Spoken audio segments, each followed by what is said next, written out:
আসসালামু আলাইকুম। ওয়ালাইকুম আসসালাম রহমতুল্লাহ। বাবা, আপনি কই থেকে আসছেন? জি, আমি আসছি নারায়ণগঞ্জ বন্দর থেকে। আচ্ছা, আমাদের ঠিকানা কিভাবে পাইলেন? আপনাদের ঠিকানা পেয়েছি আমি ইউটিউবের মাধ্যমে। তারপরে ইউটিউব থেকে নাম্বার সংগ্রহ করে আপনাদের সাথে আচ্ছা, যোগাযোগ। যোগাযোগে আপনি ফোনে যা বলা হয়েছিল এসে কি মিল পেয়েছেন? জি জি, অবশ্যই অবশ্যই। আপনি দিয়ে এখানে কয়বার আসছেন? আমি এই নিয়ে 2বার আসছি।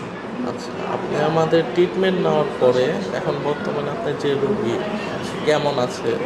আলহামদুলিল্লাহ, আগের থেকে খুব ভালো আছে। আচ্ছা, আপনার এলাকার লোকজন নির্ভয়ে কি আসতে পারবে এখানে, এবং বাংলাদেশের অবশ্যই, সকল প্রান্তের যারা প্রতারিত না হয়ে এখানে সরাসরি ফোন নাম্বারে আসতে পারবে তো কল করে? অবশ্যই অবশ্যই সবাই আসতে পারবে এবং এখানের পরিবেশগত বা এখানের যে ম্যানেজমেন্ট সবগুলোই মার্শাল্লাহ খুব ভালো এবং খুব দক্ষতার সাথে চিকিৎসা করা হয়।